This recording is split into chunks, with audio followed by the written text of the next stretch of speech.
Hello everyone. तो आज हम पढ़ने वाले हैं chapter number 3 motion of the अर्थ, जो आपका ज्योग्राफी क्लास 6 का ज्योग्राफी का चैप्टर है, चैप्टर नंबर 3। ठीक है, अभी तक हमने चैप्टर नंबर 1 और 2 को ख़त्म कर दिया है। यह आपका आ गया चैप्टर नंबर 3, जो मेनली इसमें जो मेन 2 पॉइंट जो हाईलाइट के पॉइंट है वो है रोटेशन एंड रिवोल्यूशंस। ठीक है, आपको बस ये 2 चीज़ के ऊपर ज़्यादा फोकस करना है। ओके, जो हमने लास्ट चैप्टर में हमने को चीज़ बताई थी कि rotation is a movement of the earth on its axis. देखो जहाँ पे आप क्लियर फोटोज़ में आप देख पा रहे होंगे, नीचे आपको दिख रहा है पृथ्वी थोड़ी सी अपनी सीधी नहीं है, मतलब वो एग्जैक्टली सीधी नहीं है, वो थोड़ी सी अपने ही एक्सिस के ऊपर थोड़ी सी बैंड हुई हुई है, थोड़ी सी झुकी हुई है। ठीक है, और उसके बीच से जो एक लाइन दिख रही है ना, जो पूरे अर्थ को 2 इक्वल पार्ट में डिवाइड कर रही है, उसको हम कहते हैं एक्सिस। ठीक है, एक्सिस कहते हैं। ओके, अब देखो यहाँ पर साइड में देखो बहुत डिटेल्स में आपको हर चीज़ दिखाई इस बार तो मैंने। Okay, the axis of the earth is which very imaginary line the make a angle of A 62.2 degree with the orbit plans. देखो यहाँ पे है क्लियरली मेंशन किया हुआ है, ये डिग्री बन रही है। ये आपका देखो, अगर अर्थ अगर सीधी होती है, अभी अर्थ अगर सीधे एग्जैक्ट सीधी होती तो ये एग्जैक्ट 90 डिग्री बन रहा होता, राइट। अब अर्थ अपने एक्सिस से 23.30 डिग्री झुकी हुई है, क्लियर। और वहाँ से एग्जैक्टली वहाँ पे जो उसका जो एंगल बन रहा है, वो एंगल कितना है, ऑर्बिटल प्लान का एंगल कितना है उसका, तो 66.30 या फिर 66.2 डिग्री। क्लियर, ये आपको याद रखना है चीज़ें कि ऑर्बिटल प्लान के अकॉर्डिंग पृथ्वी कितनी झुकी हुई है, तो 66.30 या 66.2 डिग्री झुकी हुई है। Clear, okay. अब एक और चीज़ उसका थर्ड पॉइंट कहता है कि अगर सन जिस साइड है, देखो इसमें यहाँ पे आपको दिख रहा है, यहाँ पे इक्वेटर के सामने लिखा हुआ है सन, यहाँ पे अगर सन इस साइड है तो उसके पीछे की साइड ऑटोमेटिकली दिन होगा। अगर सन जहाँ पे है, अगर इस साइड सन है तो इस साइड नाइट होगी। क्लियर, इतना सिंपल आपको कॉमन सेंस होगा आपको। ठीक है, okay. The circle that divide the day from the night on the globe is called the circle of A illuminations. Okay, जो चीज़ें 2 पार्ट्स को डिवाइड करती है, जिस जगह से अगर रात दिन अलग हो रहे हैं ग्लोब के अंदर भी, जो ग्लोब के अंदर डिवाइड हो रहा है वही मेन कॉन्सेप्ट आपका हर जगह चलता है। Okay, earth take a 24 hours to complete the one rotation, जो कॉमन चीज़ है, सबको पता होगा आई थिंक सो। और उसको हम लोग क्या करते हैं, उसको हम कहते हैं अर्थ डे। क्या कहते हैं, अर्थ डे। ओके, अब आता है बात रिवोल्यूशंस। ओके, जो अर्थ है ना वो सन के चक्कर काटती है। ठीक है, ये हमने फर्स्ट चैप्टर में डिस्कस कर लिया था कि सन अपनी जगह पे रहता है और हम सन के चक्कर काटते हैं और हमारे चक्कर मून काटता है, राइट। ये एक कॉमन चीज़ जो मैंने आपको पहले बता दी थी कि ये चीज़ आपको बहुत टाइम तक पढ़ने में आपको कहीं ना कहीं सिमिलरली आपको मिलती रहेंगी, सुनती रहेंगी, आपको जानना पड़ेगा।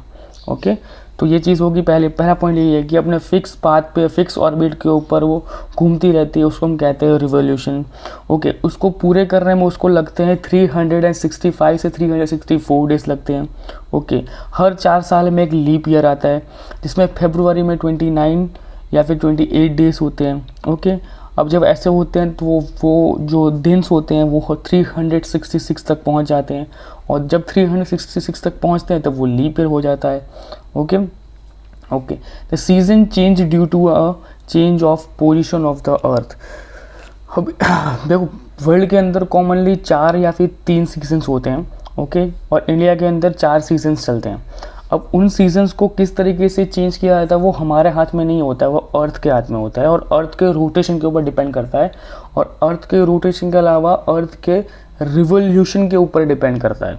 ठीक है, अर्थ जब घूमती है पूरे सन का एक पूरा चक्कर लगाती है, तो उसके अंदर वो 4 सीजन्स को कवर कर दी है। ठीक है, अब जब वो 4 सीजन्स को कवर करती है तो किस तरीके से करती है, जब समर का एक कहते हैं ना कि समर पोजीशन आया, मतलब समर मतलब गर्मी आके जब सीजन शुरू होता है, तब क्या होता है कि नॉर्थन हेमिस्फीयर्स के अंदर लॉन्गेस्ट डे होते हैं और शॉर्ट नाइट होती है। ओके, क्या होता है कि नॉर्थन हेमिस्फीयर के अंदर लॉन्गेस्ट डे होता है और शॉर्टेस्ट नाइट होती है, मतलब पूरे दिन आपको सूरज की एक किरणें में आपको मिलती रहेंगी और पूरा दिन आपका लंबा चलेगा, राइट। उसको हम समर कहते हैं। और उसी के अपोजिट अगर जिस साइड नॉर्थन हेमिस्फीयर में अगर यहाँ पे अगर अभी समर चल रहा है तो इसके पीछे साउथर्न हेमिस्फीयर के अंदर, कहाँ पे, नॉर्थ ऊपर है तो नीचे साउथ होगा भाई, ठीक है। उसी सेम तरीके से आप अर्थ को समझो कि अर्थ के एक नॉर्थर्न हेमिस्फीयर के ऊपर अगर समर है तो उसके वाया वर्षा उसके पीछे एग्जैक्टली क्या होगा, winter season at the same time, उस टाइम पे वहाँ पे विंटर सीजन शुरू हो चुका होगा। क्लियर, वही सेम चीज़ आ जाएगी आपकी इसमें, विंटर में भी आ जाएगी। हाँ, एक और चीज़ याद रखना है कि 21 जून वो पूरे साल का पूरे 1 ईयर का longest day and shortest night होगी। कौन सी, 21 जून।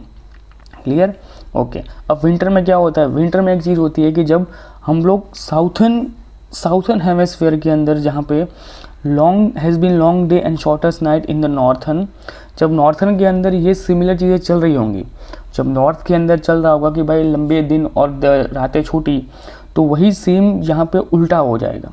यहाँ पे क्या हो जाएगा कि रातें लंबी हो जाएंगी और दिन छोटे हो जाएंगे।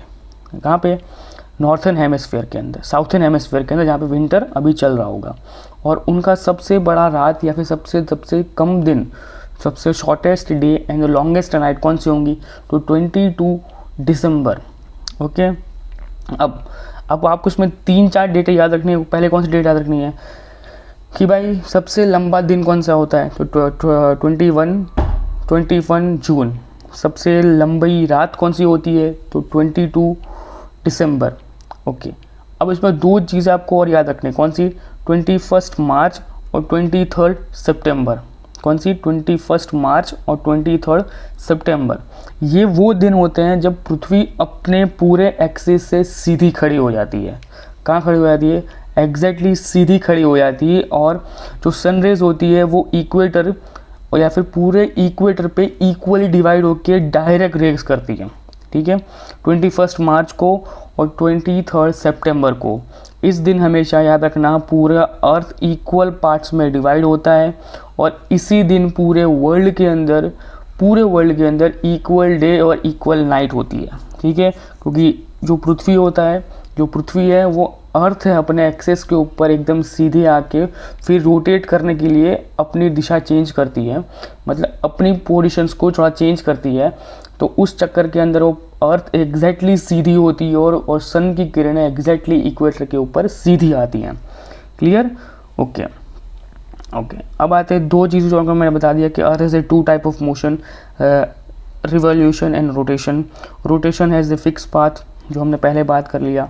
ओके, अब एक चीज़ यहाँ पे आती है कि देखो, as the shape of the earth is spherical, और जो अर्थ का शेप है वो स्पेरिकल है। Only half of the getting, एक ही पार्ट पे ज़्यादातर लाइट होगी तो दूसरे पार्ट पे at the same time night होगी। ओके, कहीं पे भी ऐसा नहीं हो सकता। हाँ, अगर नॉर्थ पोल और साउथ पोल है तो वहाँ पे 6 महीने दिन 6 महीने रात का प्रोसेस चलता है। अदरवाइज बाकी की जो पूरा अर्थ का पार्ट है, जहाँ पे ट्रॉपिक ऑफ कैंसर कह लो या फिर ट्रॉपिक ऑफ कैप्रिकॉर्न कह लो, ये आपका जो पूरा पार्ट है, इन पूरे पार्ट्स के ऊपर हमेशा याद रखना, अगर इस एक जगह पे अगर लाइट है, दूसरी जगह पे आपको दिन नहीं मिलेगा, वहाँ पे आपको रात ही मिलेगी। अगर रात है तो दिन मिलेगा, दिन है तो रात मिलेगी।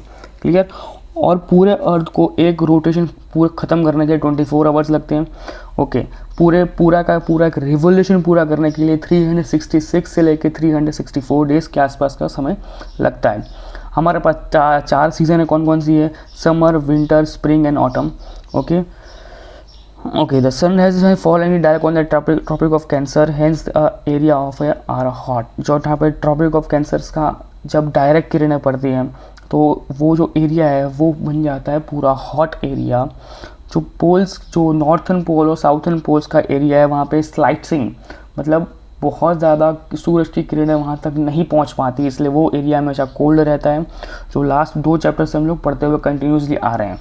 ठीक है, in the northern hemisphere the longest day and the shortest day night occurs is 21 जून। ये मैं बता चुका हूँ आपको। ओके, वाया वर्षा वाला को मैं बता चुका हूँ। हाँ, दिसंबर महीने का सबसे लंबी रात कौन सी होगी, तो 22 दिसंबर की होगी। Clear, okay. और इक्वल जब महसूस कब करेगा पूरा अर्थ, पूरा वर्ल्ड इक्वल रात और इक्वल डे कब महसूस करेगा, तो 21 मार्च और 23 सितंबर को। Clear, okay. ये हो गया कुछ आपके पूरे नोट्स।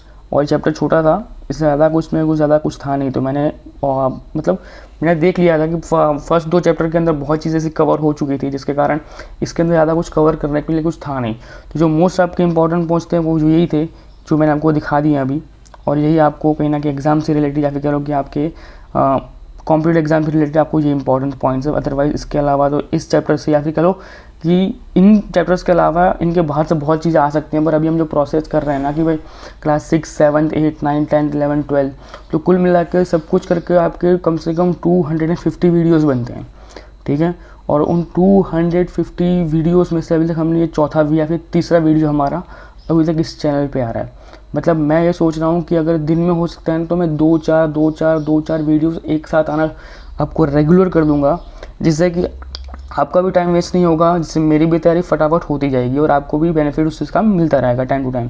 सो आज के लिए इतना ही, मिलते हैं नेक्स्ट लेक्चर्स में कुछ नई चीज़ों के साथ, चैप्टर नंबर 4 के साथ मिलते हैं हम लोग। और मैं सोचूंगा कि अगर कल हो सकता है तो मैं कल चैप्टर नंबर 4 और 5 दोनों एक साथ ही आपको बता दे दूं, जिससे कि आप अपनी तैयारी में थोड़ा सा फास्ट मूव ऑन कर सको।